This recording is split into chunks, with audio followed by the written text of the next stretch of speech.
Bismillahirrahmanirrahim. Alhamdulillahi rabbil alamin. Wassalatu wassalamu ala ashrafil anbiya'i wal mursalin. Sayyidina wa habibina Muhammad wa ala alihi wa ashabihi ajma'in. Amma ba'du ayuhan nas, ittaqullaha mastata'tum wasma'u wa ati'u la'allakum turhamun.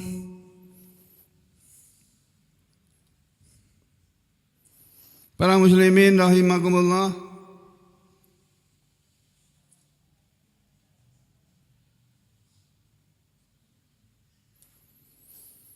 mari kita lanjutkan acara setiap pagi ba'da sholat subuh di masjid ini, membaca dan mempelajari 1-2 ayat dari Al-Quran yang terdiri dari lebih dari 6.000 ayat, yang pada pertemuan kemarin kita sedang atau masih membahas surat Al-Isra. Hari ini kita sampai pada ayat yang ke-15. Jadi saudara-saudara sekalian, di surat Al-Isra ini sebagaimana kita sudah ketahui bersama, surat ini diawali dengan cerita dari Allah Subhanahu wa taala tentang peristiwa yang pernah dialami oleh Nabi Muhammad sallallahu alaihi wasallam semasa berhidup beliau, yakni peristiwa Isra Mi'raj, diceritakan oleh Allah pada ayat yang pertama.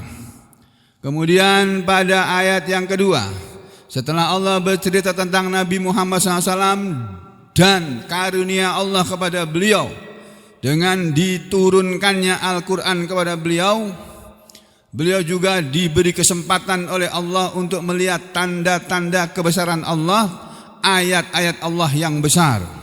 Satu-satunya manusia yang pernah melintas melebihi dari langit dunia, langit yang pertama, yang di atas langit yang pertama masih ada langit lagi, di atas langit masih ada langit lagi, sampai ada 7 langit. Semuanya dilalui oleh Nabi Muhammad sallallahu alaihi wasallam dengan jasad dan ruhnya. Begitu menurut pendapat yang masyhur dari kalangan jumhur ulama, mayoritas ulama. Sebagian kecil saja yang meyakini bahwa Nabi menjalani Isra Mi'raj itu tidak dengan jasadnya, hanya ruhnya saja, ibarat mimpi. Pendapat itu pendapat yang aneh, yang tidak seperti kemayoritas ulama. Saudara sekalian, setelah Allah bercerita tentang Nabi Muhammad SAW dengan peristiwa Isra Mi'rajnya dan karunia Allah kepada beliau, lalu pada ayat yang kedua Allah berbicara tentang Nabi Musa alaihissalam dan umat beliau atau kaumnya beliau yang terkenal dengan sebutan Bani Israel.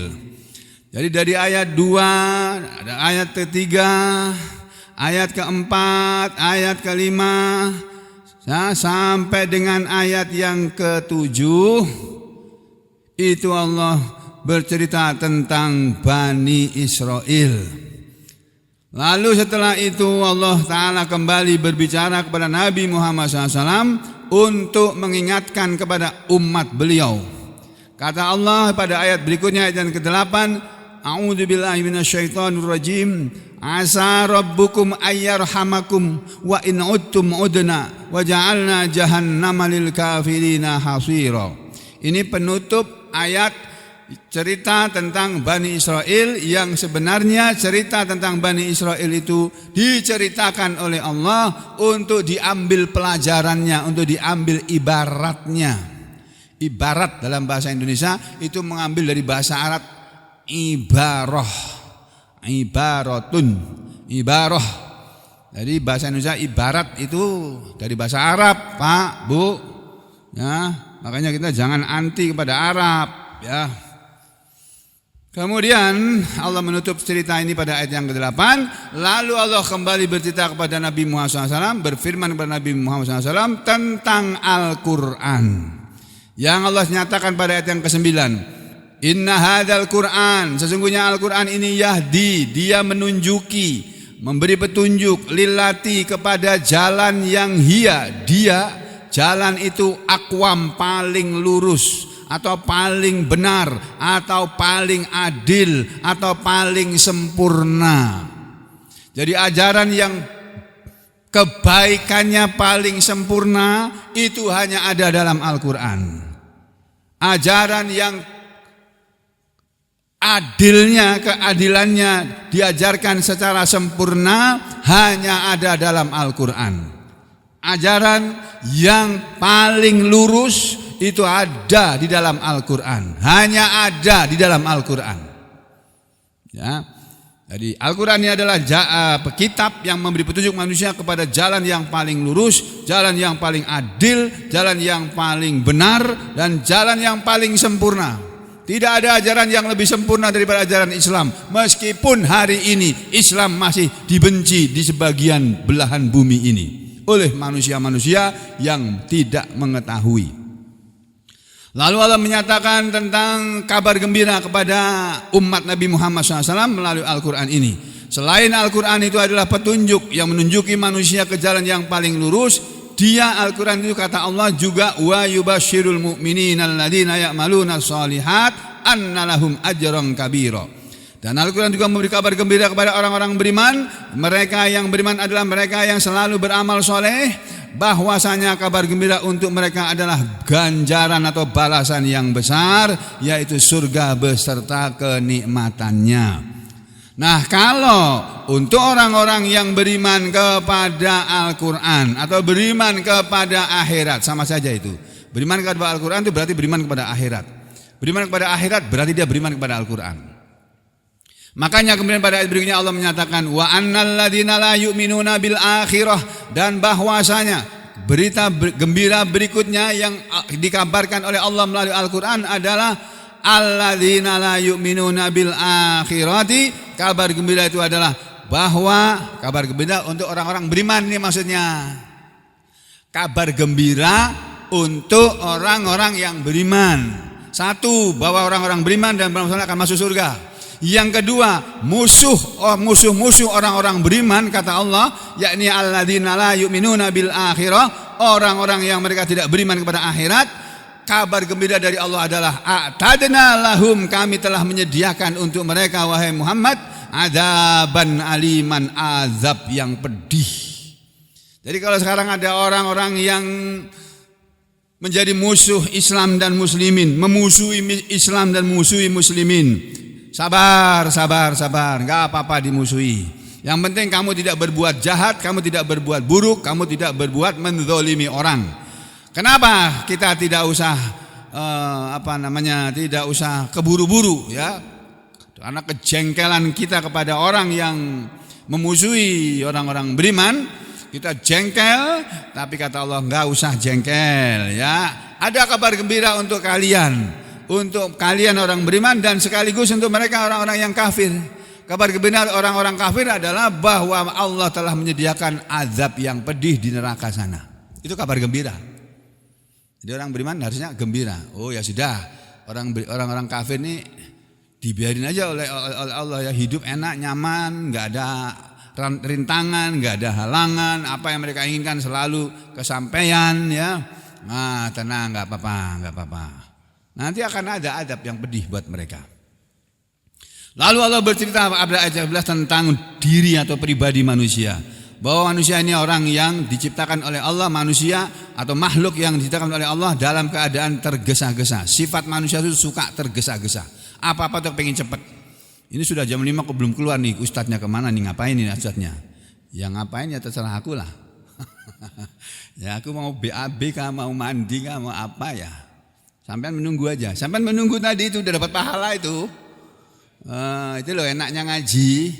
Duduk tengok-tengok, kata orang Solo, tengok-tengok itu apa ya bahasa sini Pak? Napa Pak Sugeng? Tengok-tengok bosok ini napa?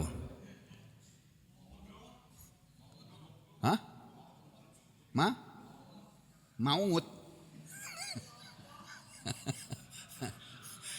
Duduk nganggur-nganggur gitu loh. Duduk sambil tekantuk-kantuk gini atau sambil melamun itu. Duduk tengok-tengok itu. Tapi dapat pahala. Kenapa? Karena menunggu pengajian. Menunggu dijalankannya, dilaksanakan kajian.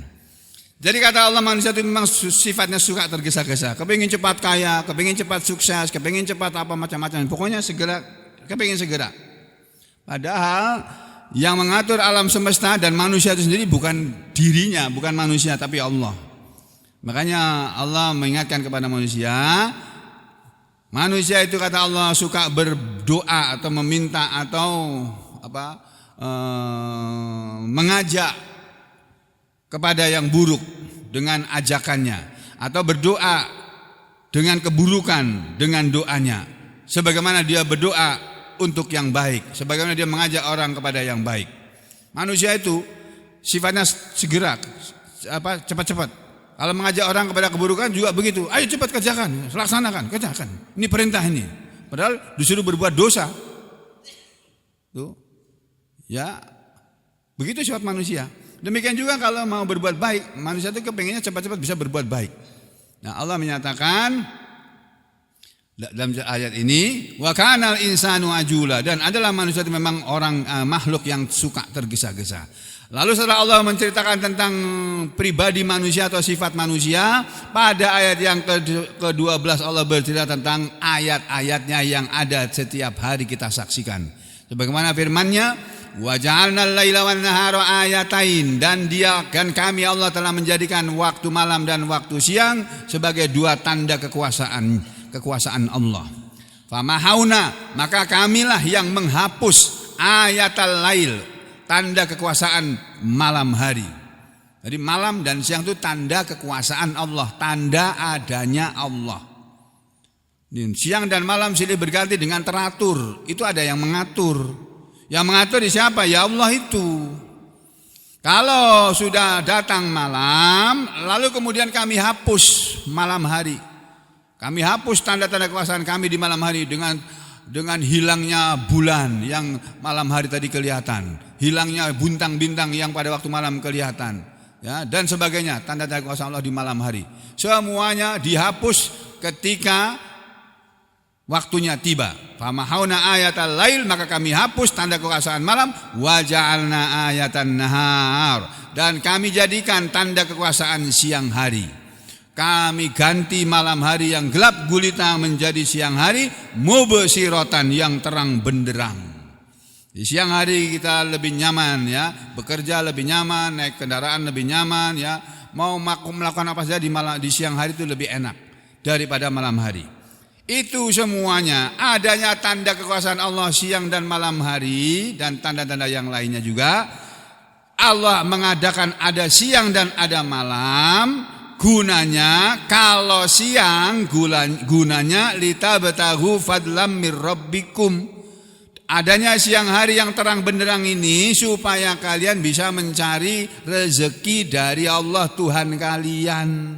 Bisa kerja, cari duit, cari rezeki. Di samping itu adanya malam dan siang, kata Allah juga, wali ta'lamu, dan supaya kalian semua manusia mengetahui ada dasinin, perhitungan tahun-tahun, wal hisab, dan perhitungan tentang ilmu falak, tentang hisab. Bulan tanggal 1 kapan jatuhnya, gitu ya. Lalu Allah tutup firman-Nya dengan pernyataan wa kulla syai'in, dan segala sesuatu fassalnahu tafsila. Kami telah menjelaskannya dalam Al-Qur'an ini tafsilan, dengan sejelas-jelasnya. Jadi segala sesuatu, Pak, Bu, yang diperlukan oleh manusia, keterangannya, penjelasannya itu sudah ada dalam Al-Qur'an, lengkap, enggak ada yang ketinggalan. Mau bicara masalah apa saja ada dalam Al-Qur'an. Ya, mau bicara masalah apa saja. Intisarinya, kalau tidak secara detail, ya intinya ada dalam Al-Qur'an. Karena saya dengar ada Dr. Zakir Naik itu ditanya oleh penanya, Ustadz mau bertanya, kenapa dalam Al-Quran tidak membicarakan tentang AI? Artificial artificial intelligence itu loh. Kenapa Al-Quran tidak membahas AI? Katanya Al-Quran membahas segala sesuatu. Belum tahu dia.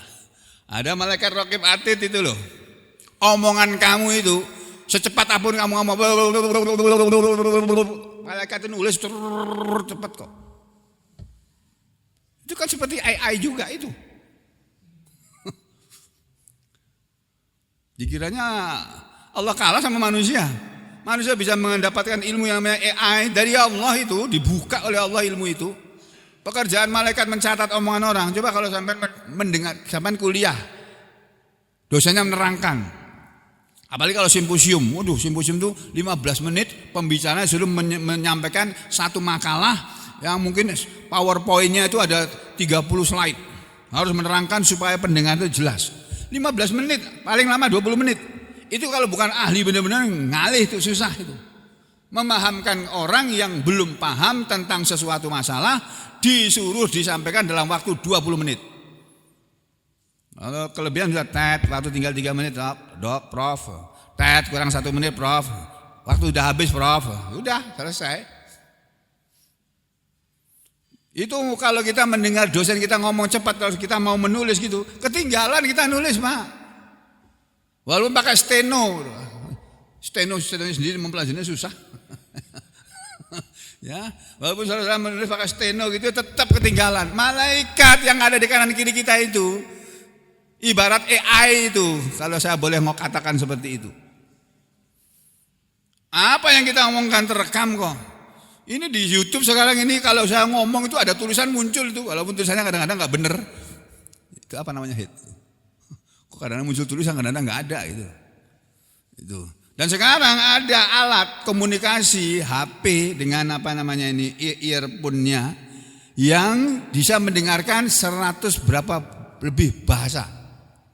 Jadi kita mau ngomong pakai bahasa, mau ngomong sama orang Rusia, tapi kita ngomong pakai bahasa Indonesia aja. Ngomong pakai bahasa Indonesia aja, terus diperdengarkan sama orang Rusia. Itu langsung HP-nya ngomong. Sana jawab pakai bahasa Rusia, kita bisa mendengar pakai bahasa Indonesia. Itu alat canggih itu. Tahun saya lahir belum ada itu. Zaman saya kuliah belum ada. Zaman saya lulus spesialis belum ada itu AI itu. Di Indonesia ini, enggak tahu di luar sana. Jadi segala sesuatu sudah kami jelaskan dengan sejelas-jelasnya dalam Al-Quran. Enggak ada yang ketinggalan. Ilmu kesehatan ada dalam Al-Quran. Ilmu biologi ada. Ilmu hewan, ilmu tumbuh-tumbuhan. Ilmu atom, ilmu nuklir ada dalam Al-Quran. Ilmu fisika ada. Ilmu matematika ada. Nah, ilmu bumi ada, apalagi geografi, geologi, semua ada dalam Al-Quran. Terus ilmu BMKG ini loh, ya itu ada dalam Al-Quran, semua ada disinggung dalam Al-Quran. Nah, demikian juga aturan hidup manusia, bagaimana tatanan hidup yang baik, cara hidup yang baik, bagaimana kita hidup yang baik, yang nyaman, itu Al-Quran udah mengajarkan. Tapi banyak manusia enggak percaya, lebih percaya kepada ajaran orang-orang barat yang kata mereka lebih maju. Maju apa nih? Ya. Maju ke neraka, iya bener. Ya, jadi manusia sering lebih percaya kepada ajaran dari barat sana daripada Al-Quran. Padahal ajaran dari barat itu enggak ada apa-apanya dibandingkan dengan Al-Quran. Ini ayat yang ke-12 ya. Lalu pada ayat yang ke-13 Allah 13 14 Allah menceritakan tentang keadaan yang akan dialami oleh setiap manusia di akhirat nanti. Bahkan sejak di dunia ini Allah menyatakan wa kullu insanin, dan setiap manusia alzamnahu, kami telah kalungkan kepadanya, kami telah tetapkan kepadanya sebagaimana tetapnya kalung ya. Kami telah menetapkan kepada manusia, kami telah mengalungkan kepada manusia ta'irahu, kalungnya, perbuatannya yang diibaratkan Allah sebagai kalung. Kalung selalu melekat di leher orang yang memakainya. Perbuatan manusia melekat di tengkuknya. Ini rahasia ilmiah yang belum terjawab hari ini. Barangkali wallahu alam kalau dipandang dari ilmu penyakit saraf ya Pak. Di tengkuk kita ini, leher belakang ini Pak, atas sedikitnya ada otak kecil, cerebellum kalau bahasa biologinya.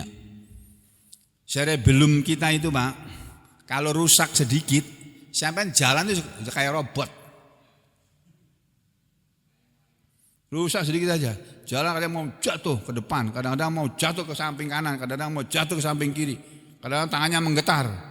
Nah, mau nulis gini nggak bisa. Hanya gini-gini nih. Nah, naudzubillah min syarri dzalik. Otak kecil, baru otak kecil yang keganggu sedikit itu. Pendengarannya berkurang, penglihatannya berkurang gara-gara otak kecilnya tadi terganggu. Jadi manusia bisa berbuat, bisa lincah, bisa nggak lincah, bisa lelet. Ada yang ngaji cepat-cepat masuk ke dalam lincah, ada yang lelet. Tunggu diingatkan baru masuk, kan gitu kan? Cepat dan leletnya manusia itu tergantung dari otak kecilnya. Otak kecilnya dia masih bagus, dia akan segera cepat-cepat. Ya, orang bisa lincah. Ada orang ini ada olahraga yang namanya apa itu namanya lompat indah apa namanya itu ya, atau ice skating ya, ice skating itu pakai sepatu roda di es itu loh, berputar-putar itu, gitu. Biasanya perempuan tuh, cuma saya pakaiannya kok kayak begitu gitu loh. Kalau pakainya pakai jilbab bisa enggak itu ya? Main ice skating itu, saya kira bisa juga lah dilatih ya. Jadi itu orang bisa lincah berdiri dengan ujung kakinya ini Pak. Kalau itu penari balet, berdiri dengan ujung kakinya bisa. Itu karena otak kecilnya masih sehat. Otak kecilnya rusak sedikit nggak bisa. Jangankan pakai ujung kaki, pakai kedua kakinya berdiri itu mau roboh kok gimana. Duduk aja nggak bisa kok. Itu ada di unuk, ada di leher belakang ini, otak kecil ini. Dan napas kita, jantung kita, pusatnya ada di otak kecil sini Pak. Yang disebut dengan batang otak. Jadi manusia baru dinyatakan mati, meninggal dunia kalau batang otaknya sudah mati. Kalau batang otaknya masih hidup, dia belum mati. Jantungnya masih berdebar. Judut. Mungkin pelan, tidak seperti orang sehat 120 kali. Mungkin cuma 60 kali, 50 kali, tapi ada di jantungnya. Napasnya juga begitu, masih ada. Paru-parunya masih bernapas. Paru-paru kita bernapas tuh yang ngatur ini di sini. Di tengkuk kita ini yang ada otak kecilnya di situ. Jadi kata Allah, setiap manusia sudah kami tetapkan amal perbuatannya. Ta'iro ini banyak tafsirnya ya. Setiap manusia sudah kami tetapkan perbuatannya. Dia baik maupun buruk perbuatannya, atau keberuntungannya, kesialannya, dia beruntung atau gagal, itu sudah kami tetapkan. Tuh. Manusia akan berhasil atau akan gagal, akan beruntung atau akan rugi, itu sudah ada ketetapannya. Tidak akan pernah meleset dari ketetapan Allah. Itu. Demikian juga baik buruknya manusia, pekerjaan manusia, amal perbuatan manusia, itu sudah kami tetapkan pada setiap manusia. Fi unukih, ibarat ya, kalung yang kami kalungkan di lehernya. Wa nukhriju lahu yaumal qiyamati kitaban yalqahu mansyura, dan kami akan mengeluarkan untuk dia di hari kiamat nanti apa saja yang dia kerjakan selama hidupnya dalam bentuk kitaban, catatan amal perbuatan, dalam sebuah kitab, sebuah buku yang berisi catatan perbuatan manusia selama hidupnya, perbuatan yang baiknya maupun perbuatan yang buruknya, semuanya tercatat dengan rapi. Kalau suara mungkin dengan rekaman itu tadi, kayak AI itu tadi, ya, tercatat di sana. Yang yalqahu, manusia akan menemui catatan amal perbuatannya itu tadi mansyura, dalam keadaan terbuka. Lalu setelah mereka dibagi-bagi kitab catatan amalannya, yang penghuni surga akan diberikan di tangan kanannya, yang penghuni neraka akan diberikan di tangan kirinya. Lalu dibuka, lalu diperiksa satu persatu, ditimbang amal perbuatannya. Nah, Allah berfirman pada ayat berikutnya yang ke-14, Iqra kitabaka, bacalah kitabmu wahai manusia. Kafa binafsikal yauma 'alaika hasiba, cukuplah dengan dirimu pada hari ini terhadap dirimu sendiri hasiban, yang menghitung. Cukup kamu sendiri manusia yang menghitung berapa banyak kamu sudah berbuat dosa, berapa kali, berapa banyak kamu sudah berbuat dosa, dan berapa banyak, berapa kali kamu sudah berbuat kebaikan. Nanti ditimbang oleh Allah, dihitung oleh Allah, dan Allah tuh khairul hasibin, sebaik-baik penghitung. Asra'ul hisab, sari'ul hisab, Allah itu yang maha cepat perhitungannya. Jadi menghitung apa jumlah kebaikan yang ada di manusia itu setiap hari, Allah cepat saja, dah tahu. Makanya Allah nanti akan mengadili semua manusia yang jumlahnya miliaran nih Pak. Orang kafir akan merasakannya bertahun-tahun, puluhan tahun berdiri di padang mahsyar. Bahkan ada yang mengatakan 100-an tahun. Paling enggak puluhan tahun lah, wallahu a'lam bishawab. Tapi orang beriman akan merasakan menunggu waktunya hisab itu cuma antara duhur sampai asar saja. Sampai asar berapa jam paling? Cepat. Kenapa? Ya karena dibikin oleh Allah seperti itu. Sehingga mereka tidak lelah berdiri. Itu belum yang istimewa. Nanti sudah berdiri di padang mahsyar yang panas, mereka dipayungi pula. Pakai payung apa? Payungnya Allah. Nah, saudara sekalian, ada sebuah hadis dari Nabi Muhammad sallallahu alaihi wasallam. Ini hadisnya ada dalam kitab Riyadhus Shalihin di hadis nomor 376. Wa Nabi Hurairah, dan dari sahabat Abu Hurairah radhiyallahu an, semoga Allah ridha kepadanya. Anin Nabi, dari Nabi sallallahu alaihi wasallam qol, Nabi pernah bersabda. Ini Pak, ini harus kita ingat-ingat nih. Ini ada 7 macam manusia yang akan mendapat payung, yang akan dipayungi, dinaungi oleh Allah dengan naungan atau payungnya Allah. Yang di hari itu tidak ada lagi segala macam payung yang bisa dipakai untuk berpayungan. Tidak ada lagi naungan yang bisa dipakai untuk bernaung di padang mahsyar sana, kecuali naungan Allah. Payung Golkar nggak ada, payung Demokrat nggak ada, payung PDIP nggak ada, payung apa lagi yang sedang ngetren sekarang ini, Gerindra nggak ada, payung PKB nggak ada, payung P3, oh tambah nggak ada lagi, udah rusak kacau itu. Ya, kemudian payung PBB juga nggak ada, segala payung PKS sekalipun nggak ada nanti di sana, walaupun katanya itu partai Islam. Ya, nggak ada nanti segala macam payung yang ada ini, kata Nabi. Sab'atun yudhilluhumullahu fi dhillihi yawma la dhilla illa dhilluh. Imamun adil wa syabun nasha'a fi ibadatillahi azza wa jal, wa rajulun qalbuhu mu'allaqun bil masajid, wa rajulani tahabba fillah ijtama'a alaih wa tafarraqa alaih, wa rajulun da'athum ra'atun dhata husnin wa jamal faqal inni akhafullah, wa rajulun tasaddaqa bi shadaqatin fa akhfaha hatta la ta'lama shimaluhu ma tunfiqu yaminuh, wa rajulun dzakarallaha khaliyan fa fadat ainah. Muttafaqun alaih. Hadis ini diriwayatkan oleh Imam Bukhari dan Muslim, bahwa Nabi Muhammad SAW dalam hadis yang sahih ini mengatakan, pernah bersabda, sab'atun, ada 7 macam orang yang yudhilluhum, akan menaungi mereka. Siapa? Allahu yudhilluhumullah, yudhilluhumullah. Allah akan menaungi mereka, akan memayungi mereka, fi dhillihi, di dalam naungannya, di dalam payungnya, di bawah payungnya atau di bawah naungannya. Yauma, yang di hari itu, la dhilla, tidak ada lagi naungan, tidak ada lagi payung, illa dhilluh, kecuali naungannya, kecuali payungnya Allah. Siapa 7 macam manusia yang akan dapat payung, akan dapat naungan di akhirat, di padang mahsyar nanti, di mana mataharinya sangat dekat, tidak seperti sekarang, matahari jauh beribu-ribu kilometer dari kita. Nanti matahari di akhirat itu didekatkan oleh Allah tinggal beberapa mil saja. Tuh. Terus bumi diganti oleh Allah, bukan tanah lagi, buminya terbuat dari tembaga. Coba saudara berdiri di atas tembaga, di bawah terik panas matahari, nggak kuat kaki sampean itu, melepuh itu. Tapi kalau orang yang dapat payung, nyaman, nggak kepanasan.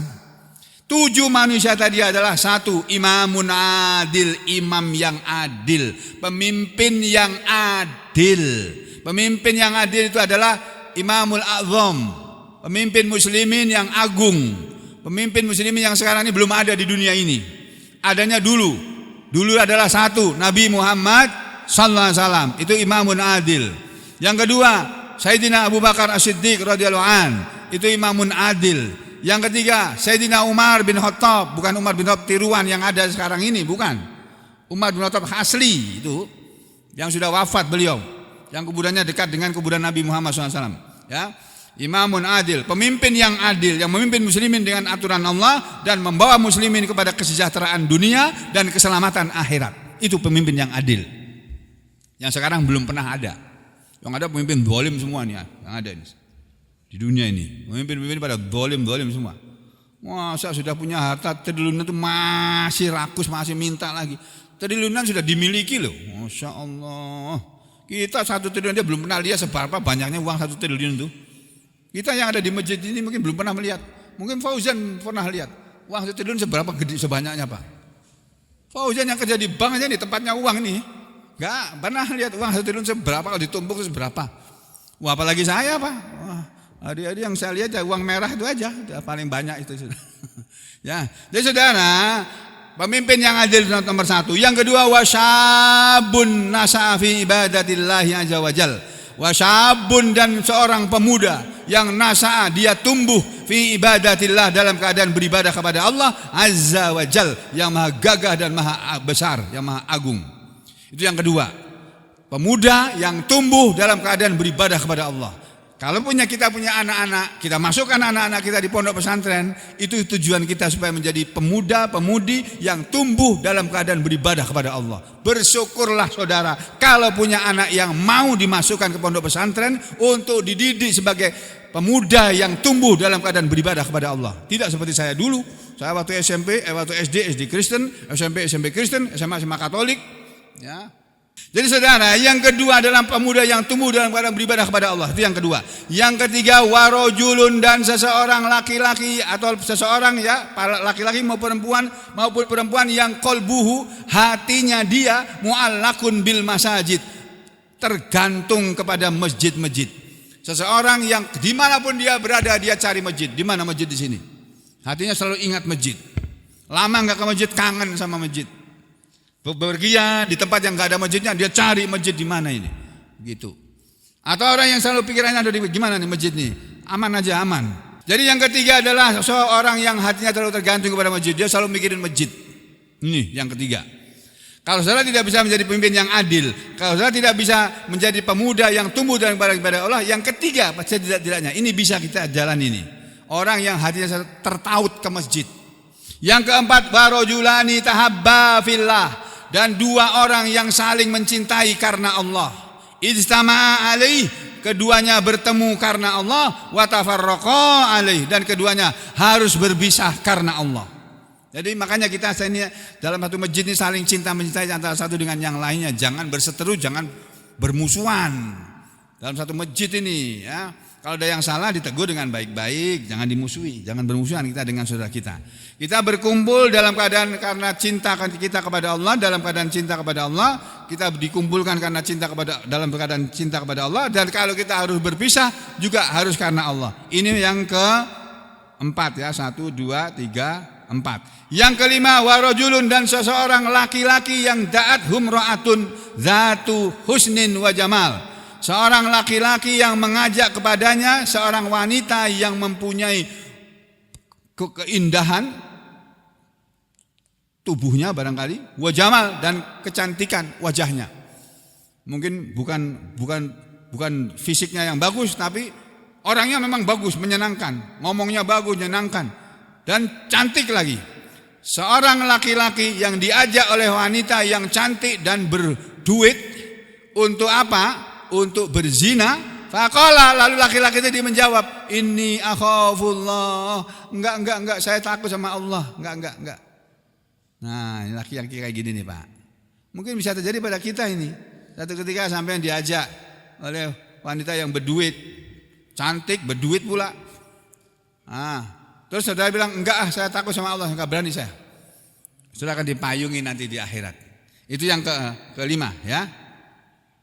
Yang keenam, warajulun, dan seorang laki-laki yang tasaddaqo bisadaqatin, dia bersedekah dengan suatu sedekah, fa'akhfaha, lalu dia merahasiakan sedekahnya, hatta, sampai saking merahasiakan sedekahnya tadi, sampai gambarannya, sampai secara kiasannya, la ta'lama shimaluhu, tangan kirinya tidak mengetahui, ma tunfiku yaminuhu, apa yang tangan kanannya menginfakkannya. Apa yang dilakukan oleh tangan kanannya untuk memberikan sesuatu kepada orang, dia infak kepada seseorang dengan tangan kanan, tangan kirinya itu tidak tahu. Padahal tangan kanan dan kiri kan selalu bersama. Ini artinya orang yang bersedekah sampai orang terdekatnya pun tidak tahu bahwa dia suka sedekah. Ini Pak.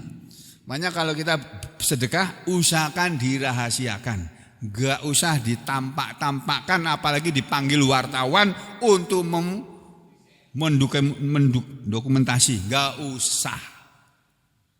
Jadilah manusia yang merahasiakan sedekahnya. Maka sudah akan dipayungi nanti oleh Allah. Dia di mana di hari itu tidak ada payung kecuali payungnya Allah.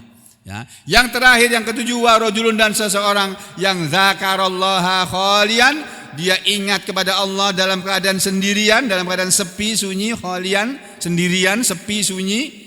Dia ingat kepada Allah, dia ingat dosa-dosanya. Fafadat ainahu, lalu berlinanglah kedua matanya. Berlinang air mata kedua matanya. Orang yang menangis karena ingat dosa-dosanya di malam yang sepi, di mana istrinya enggak tahu, anak-anaknya enggak tahu, dia sendirian menangis. Sholat tahajud, sholat witir, lalu berdoa minta ampun kepada Allah. Ingat semua dosanya yang pernah dia lakukan, menangis dia. Bukan orang yang menangis di televisi, itu bukan, ya. Bukan orang yang menangis waktu ngimami orang banyak, bukan. Mau menangis dalam keadaan sepi, sunyi, ingat dosa-dosanya. Itu yang bisa menghasilkan payung di hari di mana tidak ada lagi payung kecuali payung Allah. Itu tadi adalah ayat penjelasan ayat yang ke-14 dari hadis Nabi, ya. Yang berikutnya ayat yang ke-15. A'udzu billahi minasyaitonir rajim. Man ihtada fa innama yahtadi li nafsihi wa man dhalla fa innama yadhillu 'alaiha wa la taziru waziratu wizra ukhra wa ma kunna mu'adzibina hatta nab'atsa rasula. Manihtada, barang siapa mendapat petunjuk, mengambil petunjuk, fa innama, maka sesungguhnya tiada lain, tadi dia mengambil petunjuk, memilih petunjuk itu, li nafsihi, untuk dirinya. Wa man dhalla, dan sebaliknya siapa saja, wa man, dan siapa saja, atau barang siapa yang dhalla, dia memilih sesat, memilih kesesatan, fa innama, maka sesungguhnya tiada lain, yadhillu 'alaiha, dia menyesatkan atas dirinya sendiri. Jadi kata Allah, siapa yang mendapat petunjuk, kalau Kementerian Agama mengartikannya begini, ayat ke-15 ini. Manihtada, barang siapa berbuat sesuai dengan petunjuk Allah, yang dimaksud dengan manihtada. Manihtada, man, barang siapa, ihtada, dia mengambil petunjuk, maksudnya si barang siapa yang berbuat sesuai dengan petunjuk Allah, fa innama yahtadi li nafsi, itu bunyinya gitu kan ya. Man ihtada fa innama yahtadi li nafsi. Ini barang siapa yang berbuat sesuai dengan petunjuk Allah, fa innama yahtadi li nafsi, maka sesungguhnya itu mengambilnya dia petunjuk untuk keselamatan dirinya. Siapa yang hidup ini mengikuti petunjuk Allah, itu bukan untuk Allah dia mengambil petunjuk itu, bukan untuk kepentingan Allah, untuk kepentingan dia sendiri.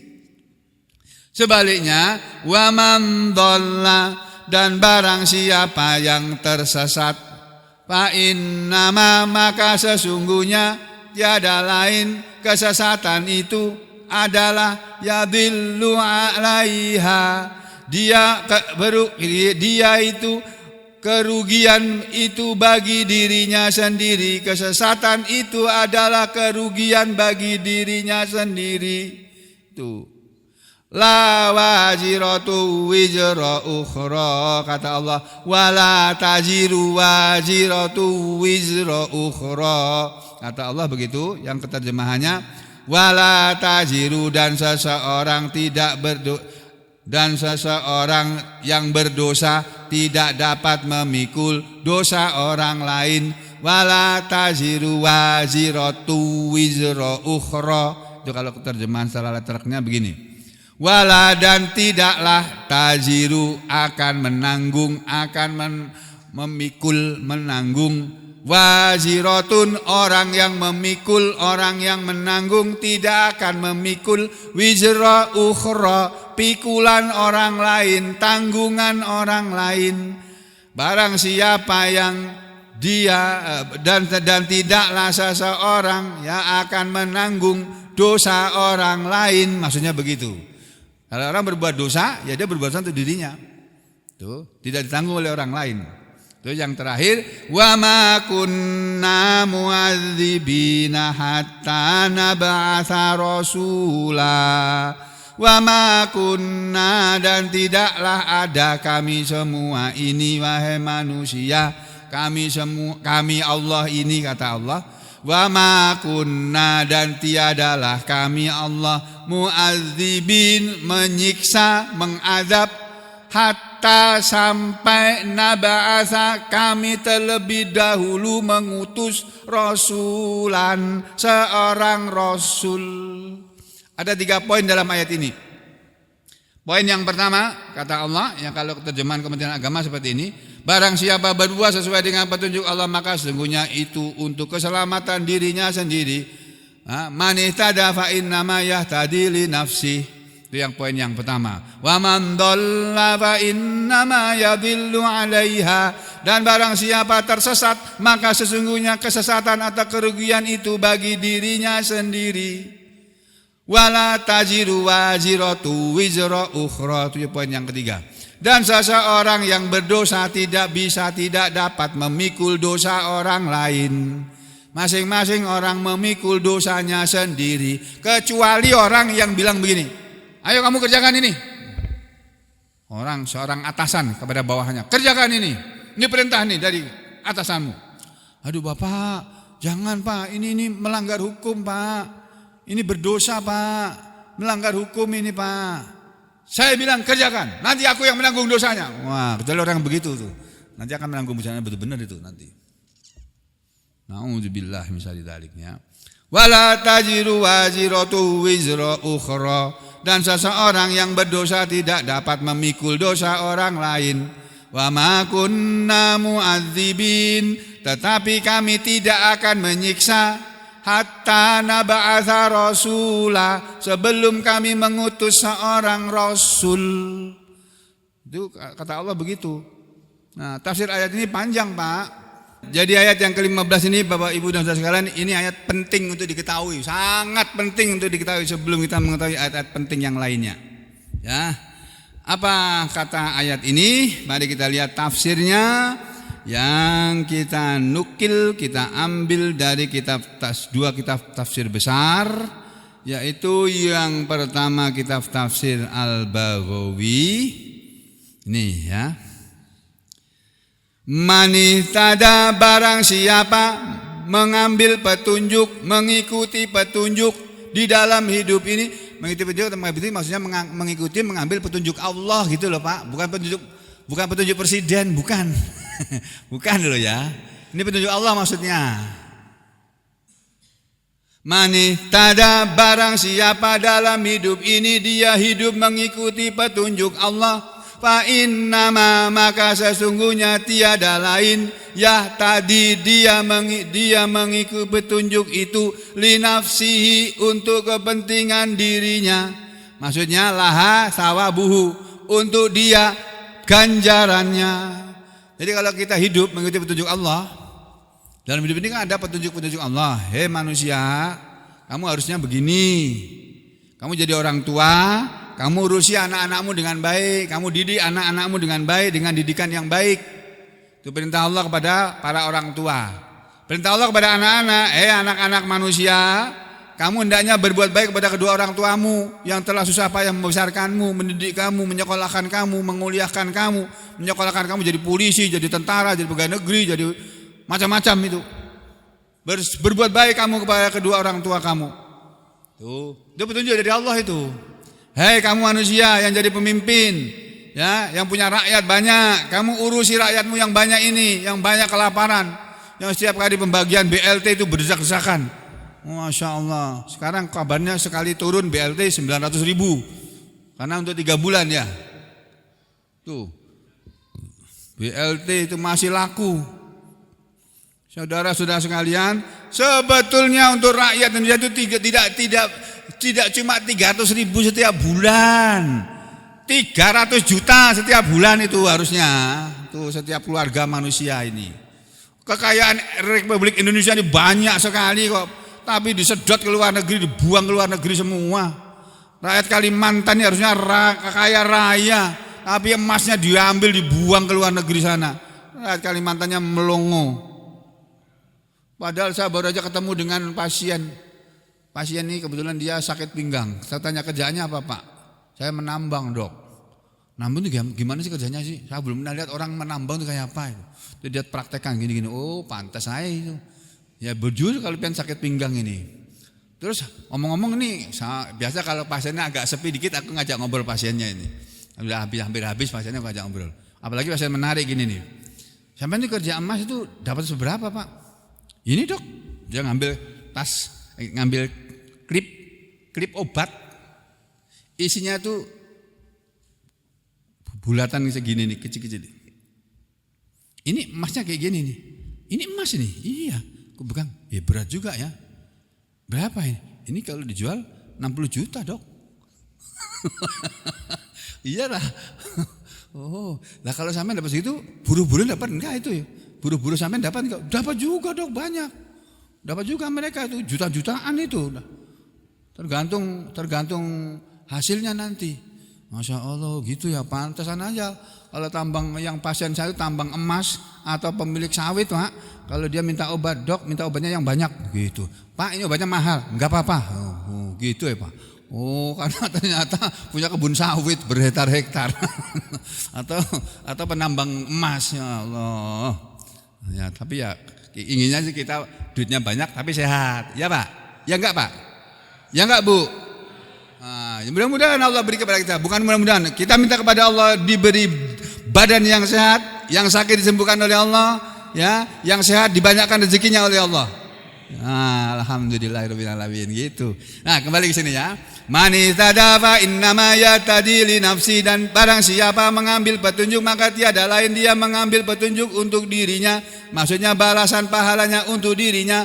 Wa man dhalla, dan barang siapa menyesatkan, barang siapa sesat atau menyesatkan dirinya, fa innama, maka sesungguhnya tiada lain yadillu alaiha, dia menyesatkan terhadap dirinya sendiri. Jadi kalau orang dalam hidup ini tidak mau mengikuti petunjuk Allah, dia pilih yang sesat, yang bukan petunjuk Allah yang dia ikuti, ya akibatnya akan dia peroleh sendiri. Yani li'anna, karena alaiha, atas dirinya, iqabahu, siksaannya, siksaan dari memilih kesesatan daripada petunjuk, memilih kesesatan ajaran setan daripada petunjuk ajaran Allah, ajaran Tuhan. Ya, akhirnya akibatnya pada dirinya sendiri. Dia akan kena azab, kena siksa dari Allah karena dia memilih kesesatan. Itu akan kembali pada dirinya. Yang berikutnya, wala tajiru waziratu wizra ukhra, dan tiadalah akan memikul waziratun, seorang pemikul, wizra, pikulan, ukhra, yang lain. Ini loh wizra. Wizra itu kalau di dalam kamus bahasa Indonesia diartikannya pikulan, yang memikul, tajiro, itu memikul, menanggung, apa lagi? Ya memikul. Al-wizr itu beban, ya wizr. Dan tidaklah akan menanggung beban waziratun, seorang penanggung beban, maksudnya seorang yang berdosa tidak akan menanggung dosa, wizra ukhra, dosa atau tanggungan orang lain. Kenapa? Yaitu la tahmilu hamilatun himla ukhra, tidak akan memikul seorang pemikul himla, pikulan, ukhra, orang lain, yaitu minal asam, dari pikulan-pikulan yang berupa dosa-dosa.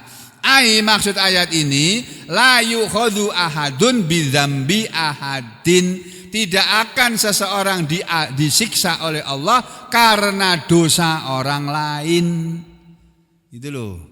Terus yang terakhir, wa ma kunna mu'adzibina hatta nab'atsa rasula, dan tiadalah kami akan mengadab manusia sampai kami mengutus terlebih dahulu seorang rasul. Jadi Allah mengadab kaumnya Nabi Nuh setelah Allah mengutus Nabi Nuh terlebih dulu. Nuh, padahi manusia itu, kasih tahu manusia itu supaya beriman kepadaku, supaya mereka taat kepadamu wahai Nuh. Nabi Nuh jalankan perintah itu. Mereka enggak mau, diadab oleh Allah. Begitu juga kaumnya Nabi Hud, Nabi Saleh, Nabi Lut dan Nabi Ibrahim dan lain-lain. Semuanya itu diazab oleh Allah sesudah diutus terlebih dahulu seorang rasul. Kalau belum kedatangan rasul, Allah enggak akan mengazab. Makanya kalau di dunia ini sekarang ini ada manusia yang tidak pernah mendengar ajaran Islam sampai dia mati, sampai dia tidak tahu bagaimana hidup yang benar, itu orang itu bisa jadi dapat diampuni oleh Allah di akhirat nanti. Kenapa? Karena dia tidak pernah mendengar dakwah. Yang akan disalahkan para juru dakwah. Makanya kita harus berterima kasih kepada juru dakwah. Di sana di Baamang ada pengajian orang-orang Salafi. Oh, di sana di Martapura ada pengajian orang-orang Nahdiyin atau orang-orang Martapura. Kita berterima kasih kepada mereka guru-guru itu. Itu tugas kita juga itu, memadahi manusia ini. Tapi sudah dikerjakan oleh orang lain, alhamdulillah. Jangan sampai ada manusia di Indonesia ini atau di Sampit ini belum pernah mendengar seruan kebenaran. Itu. Makanya itu tugas kita bersama. Ya, kami tidak akan menghadap manusia sampai kami utus terlebih dahulu seorang rasul. Maksudnya iqamatan lil hujjah, ini sebagai penegakan hukum terhadap sebagai hujjah, sebagai alasan. Ya, qat'an yang pasti lil udri untuk alasan. Penegakan hujjah yang pasti untuk alasan mengadab manusia. Manusia baru akan diadab oleh Allah setelah diutus Rasul kepada dia sudah mendengarkan ajaran yang benar, tapi dia menolak, nah baru diadab. Tapi kalau dia belum pernah mendengar, dia enggak akan diadab. Itu. Wa fihi dalilun, dan pada ayat ini ada dalil, ada petunjuk Allah yang menunjukkan kepada anna ma wajaba bisami la bil aql. Bahwasanya apa yang wajib adalah wajib didengar. La wajib untuk didengar. La bil aqli, tidak dengan akal, tidak berdasarkan akal. Maksudnya yang wajib adalah menyampaikan kebenaran manusia sesuai dengan kebenaran yang datang dari Allah dan Rasulnya. Manusia disuruh mendengarkan kebenaran. Kalau mereka menerima kebaikannya akan kembali kepada mereka. Kalau mereka menolak, tidak mau, keburukannya akan kembali kepada diri mereka sendiri. Kebenaran ini disampaikan sesuai dengan wajibnya untuk diperdengarkan, bukan untuk diterima dengan akalnya. Gak usah dipakai. Pokoknya kalau kebenaran sudah sampai, orang wajib mengikuti. Gak usah pakai akal. Masa orang gak boleh makan babi? Kenapa sih emangnya? Katanya babi, di dalam daging babi ada cacing pita. Tapi kalau dimasak pakai masakan 1000 derajat kan cacing pitanya mati. Masa nggak boleh juga? Ya tetap nggak boleh. Udah larangannya nggak boleh kok. Itu nggak masuk akal. Ya nggak masuk akalmu. Ini Islam agama tidak berdasarkan akal, tidak berdasarkan dengkulmu juga, tapi berdasarkan pendengaran kamu terhadap kebenaran ini. Kebenaran ini benar, datang dari Allah, datang dari Rasul, wajib kita melaksanakannya. Paham? Paham ini? Aku qouli hadza astaghfirullah li wa lakum. Allahumma taqabbal minna innaka antas samiul alim wa tub alaina innaka antat tawwabur rahim. Wa sallallahu ala Muhammadin wa ala ali Muhammad walhamdulillahi rabbil alamin.